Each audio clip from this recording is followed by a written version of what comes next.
Hey guys, welcome back to Young Americans Abroad, your best place for weekly content on young American soccer players playing overseas. My name is Austin Van Churen. And my name is Patrick Ferry. And welcome to our show.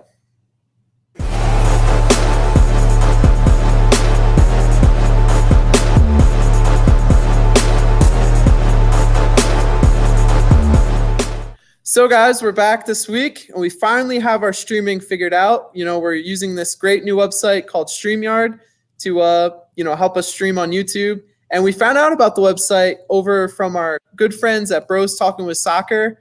We kind of have been checking out what those guys have been doing, and saw them using this website, and it looked good on their channel. So definitely give those guys a look. And what do you think so far of StreamYard, Pat? Yeah, I think I'm in agreement with you, as this is definitely the site we're going to be using going forward, especially with Google Hangouts going out and kind of scrambling. I do appreciate you, Austin, for providing that quality content for our viewers and flying solo for the last episode. But it seems like StreamYard's all set, and we're excited to deliver for both of us for season 3 here.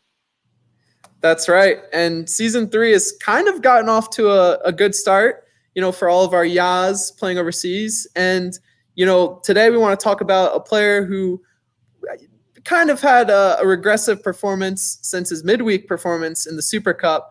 But, that would be one player playing over in the Premier League. And then, moving on, we have a player in the Eredivisie, Austin, getting his first league start, an exciting fullback. So we want to talk about that further.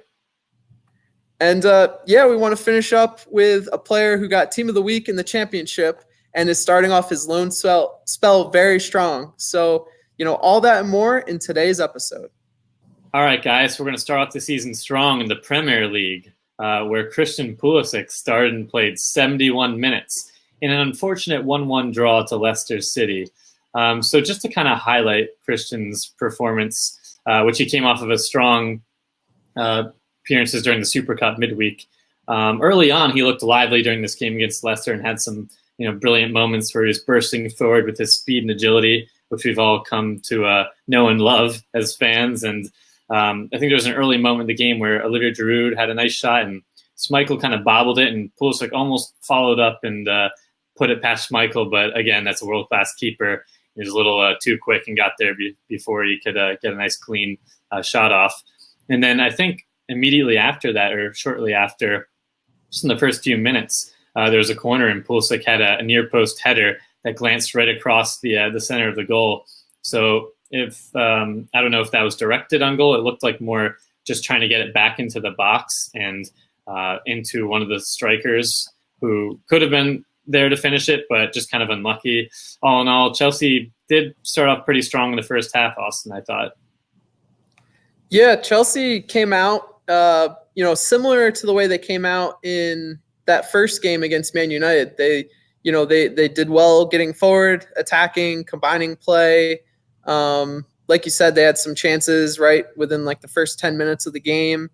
And, it looked like it was going to be another performance like the Super Cup for Christian Pulisic. And, I know when I was watching the game, I was very pleased with his performance, in that first maybe 30-minute period.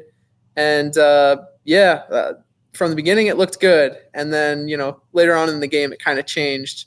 So I want to get into that now, Pat. But yeah, absolutely. So I guess kind of switching to the second half of things, just Christian and Chelsea as a whole, the team, they really kind of fell apart, and we've seen some nervy moments and maybe some players just getting used to each other and getting used to a new coach with Frank Lampard, especially new to Premier League coaching, which is a different animal in its own.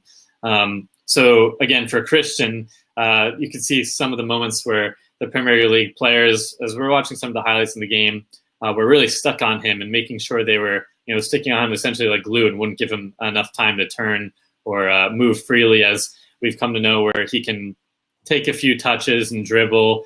And not to say he had that luxury in the Bundesliga, but especially in the Premier League, when he was taking those extra touches, there's some stronger, really fast, smart defenders in the Premier League, obviously one of the best leagues in the world. where they were closing in on him, and he lost possession a few times. He got bodied off the ball. So I think, unfortunately, they were actually lucky to get away with a draw in that game, just how the second half of things went. But Austin, all in all, I think Pulisic kind of faded a little bit and lost control of the game when he was subbed out for Willian, I think it was. And yeah, I mean, again, just want to get your take on things, but it seems like just some of the areas he needs to improve on, which I'm sure he's quickly realizing is just the speed of play and the pace of the Premier League and how quick you have to be to release the ball. Yeah, Chelsea, like you said, kind of lost their step in that second half. They really struggled to win the ball back, and that's something that we kind of saw in that Man United game as well. They just don't really defend well as a team, and they just get into these weird slumps where it just seems like the opposing team can kind of do what they want going forward. So that was that's very concerning for the rest of the season for Chelsea. But it was disappointing to see in this game because it was such a stark contrast from the first half. In that first half, Chelsea were controlling the game, controlling possession, not losing the ball very much, and kind of having their way with Leicester. And then in that second half, it seemed like Leicester were the team that had control of the game and had control of the ball. That's something that if Chelsea can keep possession, keep the ball, Christian will be put in good positions and be able to kind of leave his stamp on the game more. And in that second half, when Chelsea were unable to do that, it kind of limited what Christian was able to do. And I think that's kind of the reason why Frank Lampard subbed him off a little bit, Pat. I don't want to read into it too much, and I know a lot of people are reading into this game a little too much, but it seemed like Frank Lampard made 3 subs relatively early in that second half. The one was for Olivier Giroud, came off and was replaced by Tammy Abraham, which is kind of just a like-for-like sub. Tammy and Olivier are kind of in a battle for who's going to be the number 1 striker at Chelsea this year. So that one made a lot of sense. Kovacic, I think, came on for Jorginho, which was the other sub. And that one kind of made some sense too, because Jorginho, I think, played the whole game midweek in the Super Cup. I don't know if that's right, Pat, but we're gonna go with it and say it is. But and then the last sub was obviously Willian coming on for Christian Pulisic. In that second half, I felt Pedro and Mason Mount were 2 players that were kind of doing a lot more of the dirty work. Not to say that Christian wasn't, but it just seemed like Mason Mount and Pedro were kind of running around, trying to get on the ball as much as they could, or get the ball away from Leicester and body players up a little bit more than Christian was doing. And it seemed like because they were doing that, Frank kind of rewarded them by leaving them on the pitch and taking off Christian, who at times in that second half was staying forward more, wasn't really looking to defend and win the ball off of players. And I think, again, I don't want to read into it too much, but I think Frank really likes that attribute about the players he plays. And I think he was a little disappointed, from seeing or not seeing Christian do that. That's just my take from it, Pat. I don't know if you had a similar thought or not. No, yeah, I mean, everything, I'm in complete agreement with what you said. And again, just I guess I want to harp on my point just because I don't want to say exactly what you said, but from just Chelsea fans' reactions or just everyone's reactions, I know there's a huge microscope, and especially with Eden Hazard leaving and people kind of comparing that a like-for-like switch, which I don't think is completely fair. Well, it definitely isn't fair just because he's still 20 years old. He's such a young player that did a great thing with the Bundesliga for a few years and had a great performances there in seasons, and is really making a huge step in terms of American players playing not only in the Premier League, which has been done, but just a top tier team and being looked at to lead them to great things within the Champions League and the Premier League. So I mean, we haven't really had. I was just going to cut in real quick and say we haven't really had a American at a top club like this since maybe Clint Dempsey at Tottenham. And you could argue at that time Tottenham wasn't, the Chelsea status of a club. I mean, maybe you could argue that, but I'm kind of an Arsenal fan, so I don't want to argue that. No, I mean, yeah, you could definitely make that case too. And again, I guess I think we need to just give Christian time, and it's only been a few games. I know that price tag you could argue it does make for more criticism, but all in all, Austin, I think he's going to adapt really quickly, and I think he has the right mentality, which we've harped on before, to make really good changes and not be one of those players that gets kind of stuck, which you see in Chelsea with the young players or players that come on, and you could even see it in the past with because I'm a Liverpool fan, Salah, for example, faded at Chelsea, but it's definitely a club where it's do or die very quickly, and I think he has the right mentality to adjust. Yeah, and I don't think this game was bad from him at all. I think, if anything, it was more kind of like a neutral game from him. Kind of like I said in the intro, a lukewarm game. He had his moments in the first half. He looked good on the ball, and in the second half, Chelsea as a whole didn't look great. So, if you're comparing him to Mason Mount, which a lot of people are, Mason Mount probably had the better game. He had the goal off that, in the first half, it was like a sloppy giveaway at the back that Mason Mount just kind of pounced on pretty much any professional soccer player. If they were being that aggressive, could have scored that goal, in my opinion. So, it wasn't this outstanding level of goal, but still, I think Mason Mount had probably the better game on the day. But that's not to say Christian had a bad game. So I think, people just need to kind of chill out a little bit and let our boy work a little bit at Chelsea. Yeah, well said, Austin. Well said. So again, just all the best to Christian going forward. But I know we want to switch gears here to you in the Bundesliga, Austin, for a player we're excited to be playing in a position that we would want him to see in. That's so true. That's Weston McKennie. So Weston made his first start back after a longer vacation after the Gold Cup.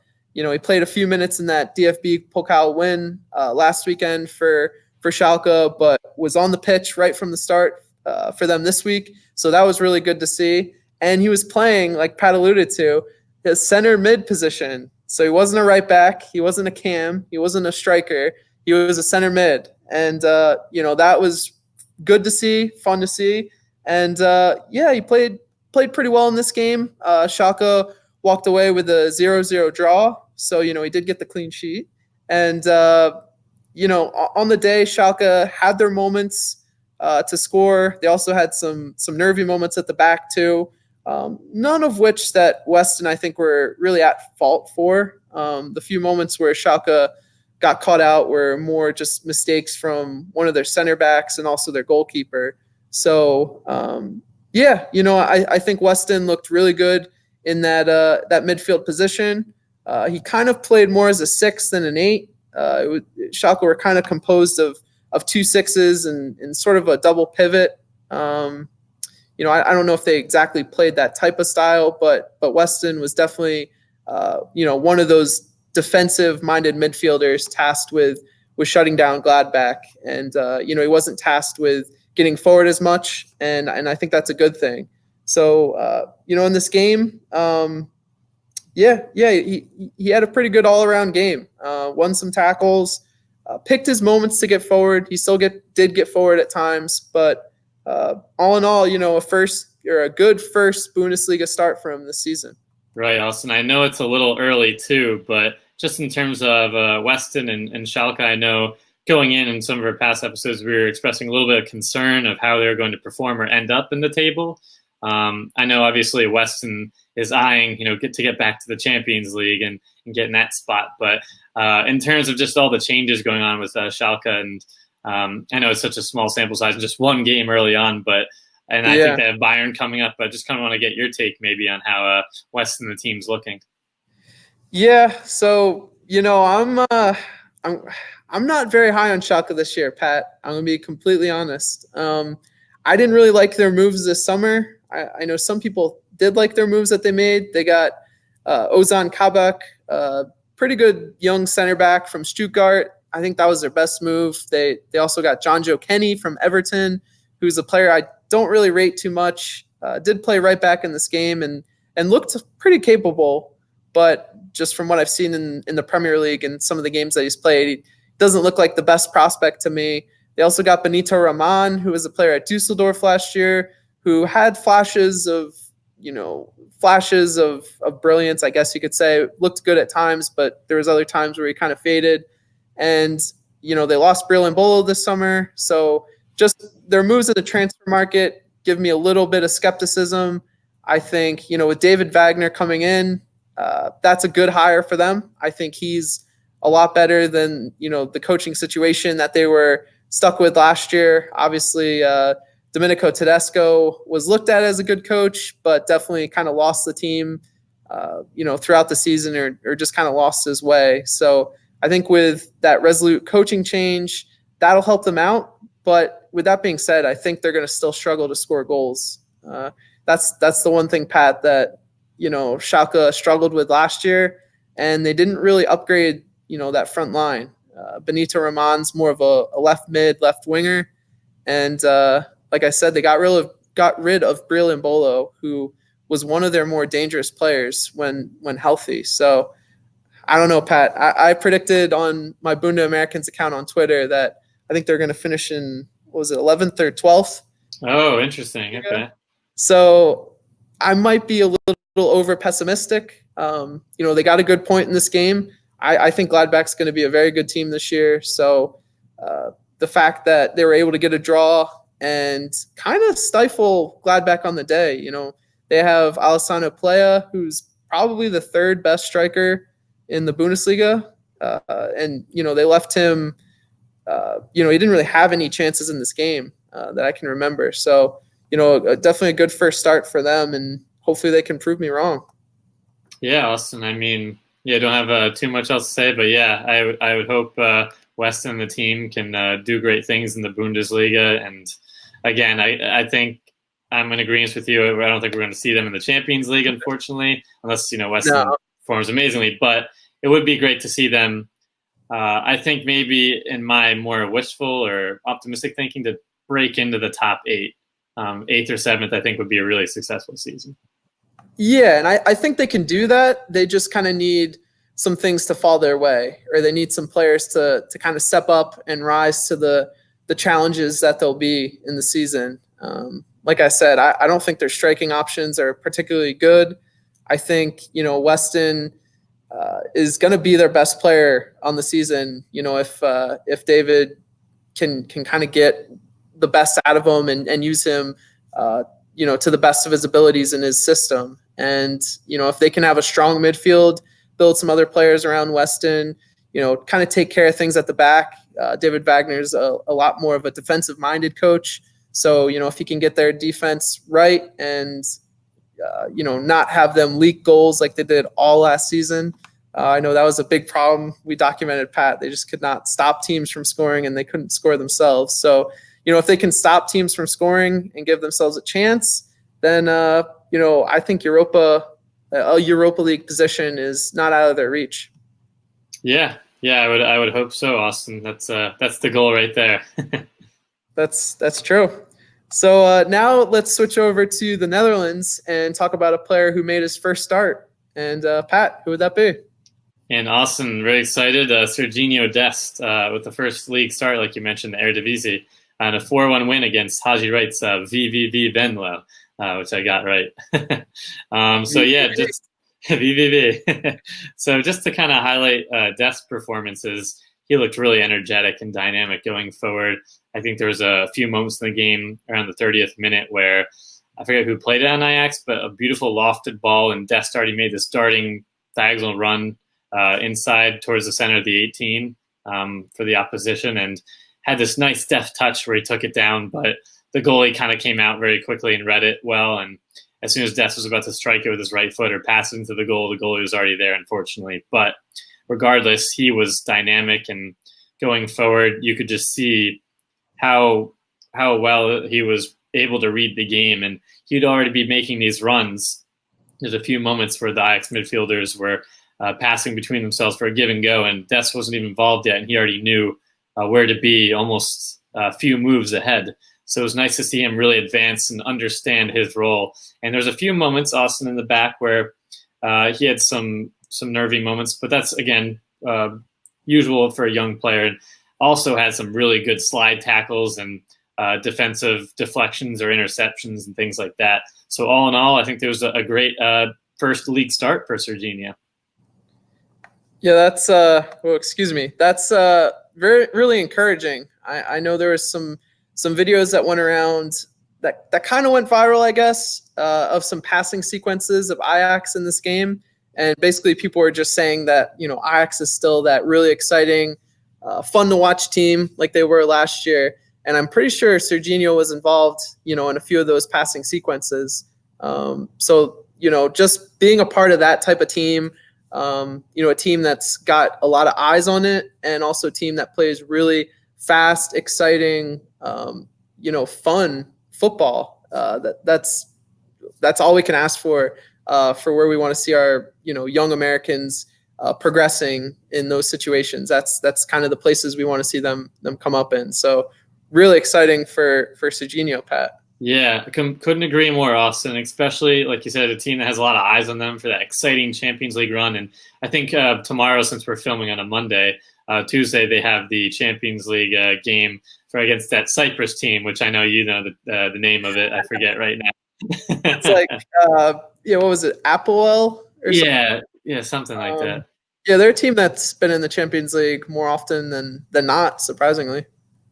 Yeah, this is very surprising. You kind of see that name hovering around, so I kind of sound familiar. But again, if they can push through, which I think they should be able to, and they're favored, seeing them back in the Champions League, as well as again, Sergino being part of the best team or one of the best teams in Dutch football, is really exciting prospects for him to get a lot of playing time and really cement himself. You can just see those steps, as we've covered in these seasons, from young Ajax and now getting a taste of the first team, and now really being included first full off season with the team. And then it really seems like he's cemented himself as at least a first team player here for Ajax. Yeah, and now we just got to be careful of the Netherlands swooping in for him at some point, or him holding out for the Netherlands. We need to see him kind of ushered into that full USMNT team, whether that's in September or even October. That would be kind of the ideal next step. Yeah, the nations qualifiers, or whatever games we can get him in, Austin, because he is such an exciting outside fullback that can play right back, and also we've seen him deploy at left back, and we could certainly use more outside backs, especially with some of the intensity he has going forward and some of those genius runs. And yeah, I mean, again, we need someone to push Tyler Adams into midfield. Force Greg to play him in the midfield. That's so true, Austin. Yeah, I didn't even think about that at first. But yeah, when you look at the grand scheme of the USMNT, that is really true, because I couldn't even imagine. I'm excited thinking about the prospects of them just linking up right now, along with Pulisic, McKennie, and everyone else that we have moving up. So, yeah, I think it's a really good step to see him involved early on. And we just kind of have to keep monitoring him and Ajax going forward, Austin, because like I said, a lot of games, especially to get the Champions League qualifier settled here. And again, that light, that stage is pretty bright at Ajax. And if he can perform well over season and lock down a spot for the next few years, I think the sky's the limit for him. Yeah, I couldn't agree more. So, moving on, I guess, and speaking about a player that we think the sky is the limit for, that would be Josh Sargent. So after his performance in the DFB Pokal, either last week or 2 weeks ago, I can't remember at the moment, but whenever that was, in his last game for Bremen, he came out, had a very good 8-minute cameo for them, in my opinion. And Pat, looked very dangerous, had 2 shots in that 8 minutes, and both of them were on goal. Both of them were, really challenging shots that Zack Steffen had to, really work for and, save. So that was very good, very bright to see. He also did really good holding the ball up and, connecting with teammates going forward. That's something that I don't think he did great with in that DFB Pokal game. But, in this game, he did a lot better. And all in all, I just think he looked a lot more comfortable this game. He played more confidently, and that was the one thing I was looking for from him. And I think that was kind of because he's starting to, or he did in this game. He started to play the game on his terms, and what I mean by that is, he was tasked with playing that right wing position again, and Bremen want him to kind of track back and defend, and receive the ball out on the wing more. But in this game, he really tried to play more central. He also stayed up the field a little bit more, and did more things that a typical striker would do, Pat. And I think that helped his game out a lot. He received the ball in areas where he was more comfortable with receiving the ball, and just was in and around the box a lot more in those 8 minutes than he was in that DFB Pokal game. Obviously, it's a smaller sample size, and Bremen were down at the time 3-1, so there was definitely a more sense of urgency, or more there was more of a need for him to be in the box more and look to score that goal. But I do think there is a part of him that kind of saw how he played last game, realized that if he's going to play as well as he can play, he needs to be more central, and he needs to kind of take the liberty of doing that himself, even if that means he gets caught out from time to time, not tracking back or not being in the exact right position out on the wing. So I don't know. I think in this substitute appearance, I was really pleased with his performance. What do you think, Pat? Yeah, I mean, I completely agree with just performance-wise, and I think it was interesting. We were talking off camera about it. Just not necessarily. Obviously, you want to follow the manager's instructions and whatnot, but just being able to have those moments where you're able to. Sargent kind of takes control of what he wants to do on the field and maybe switches with somebody or makes a different, unique run to kind of switch things up and really showcase his strengths and abilities, like you said, and getting more in the central role. And once that comes with goals and assists, which I'm really sure we'll see, because like you said, the sky is the limit for him, really. I still truly believe that. We'll be able to see, maybe the coach will be more open-minded or open to playing him in certain roles. And like you said, I think just a great point, just to be able to, it is his career, and obviously you want to follow the manager's instructions, you want to listen to the philosophy of the team, but being able to take control of what you do and your actions on the field to make sure you're able to get more playing time and not kind of shut out, because it's missing out in the Gold Cup was rough, and this is a time for him to show what he's got. And I think he's got all the, I guess, tangibles to succeed. Yeah, and I think in this game he put himself in good positions. Like I said, he had those two shots. The one was a really nice volley that really made Zack Steffen work. And if Zack Steffen wasn't having a man of the match type of day, or if just in general the keeper that he was going up against wasn't having a man of the match type of day, he definitely could have scored that goal. Yeah, Austin, it's funny. I was going to say, it's funny. Maybe Steffen circled that game on his calendar to have some friendly banter going back into U.S. men's national team locker room. Yeah, well, they did talk at the end of the game for a period of time. So, they were definitely, they knew of, they were definitely aware of each other, I should say, in that game. So, overall, Pat, I think it was a good substitute performance, a lot brighter than that last game he played for Bremen, and that's all we're really looking for from Josh right now. The goals will come. If he plays well, the goals will come. So I'm going to throw it back to you, Pat, for our final player of the day. That's right, and we're heading over to a player at Reading, and that is Matt Miazga, U.S. national team strong center back here with a really great performance, a championship team of the week performance, Austin, actually, for Reading in a 3-0 win against Cardiff City. So again, he started and played the full 90, and stats that really stuck out to you and I both and everybody in the soccer, U.S. men's national team soccer world. He had won 17 aerial duels, and no one else on the team had more than 5 aerial duels won. So you could just see his impact in that way, and the strengths that we've been highlighting, all the past seasons wherever he's gone on loan. So I think those are really exciting key stats, Austin. Yeah, we saw a highlight video that circulated around on Twitter, and he looked dominant in the game. He looked very comfortable. He's obviously in a position where he's been there before. He played a half season for Reading already. So I just think it's good to see him obviously getting playing time, and then also, putting in a performance like this right from the start of the season.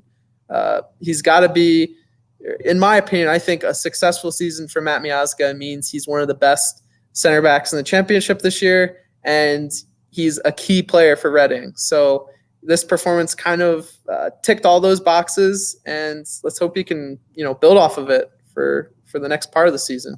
Yeah, completely agree. Just because Reading had a rough start for their first 2 games, they went winless, and again, Reading was heading towards the bottom, that relegation in that dark hole you could call the championship standings last year. So it's really good to see them get on track with this huge win, especially against a solid Cardiff team.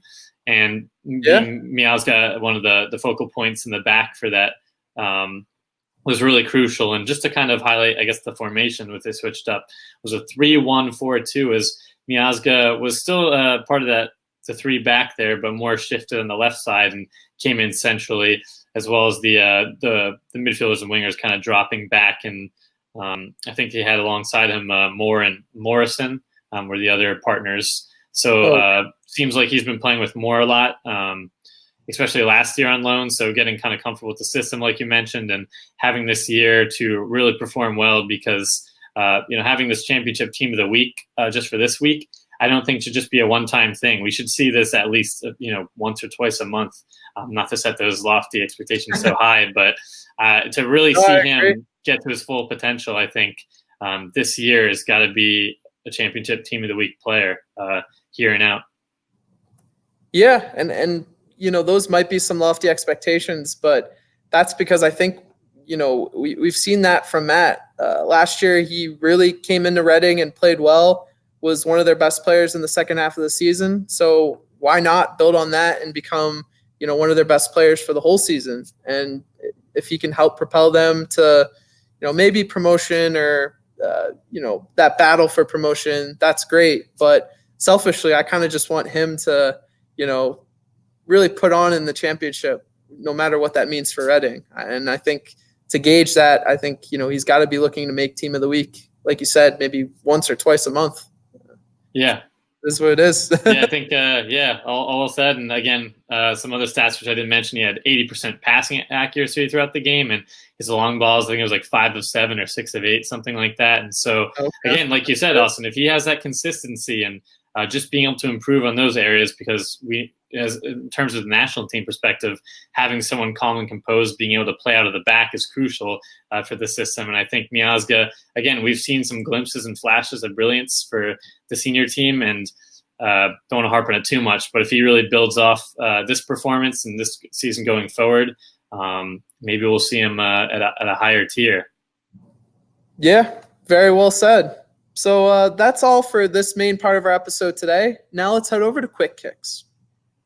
All right, guys, it's that time of the show. It's my favorite, and I hope it's yours as well. It's none other than Quick Kicks.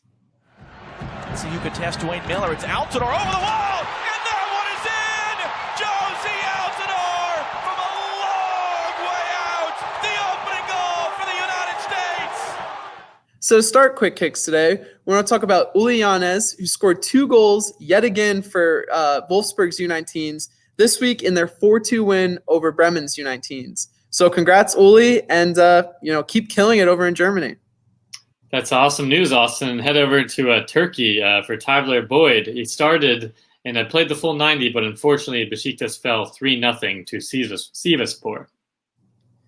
And heading back over to Germany, Zack Steffen was man of the match, also had 9 saves, and made his Bundesliga debut for Fortuna Düsseldorf, this past weekend in their 3-1 win over Werder Bremen. So congrats, Zach. Long-awaited Bundesliga debut, finally comes, and he makes good on it. So that's great to see.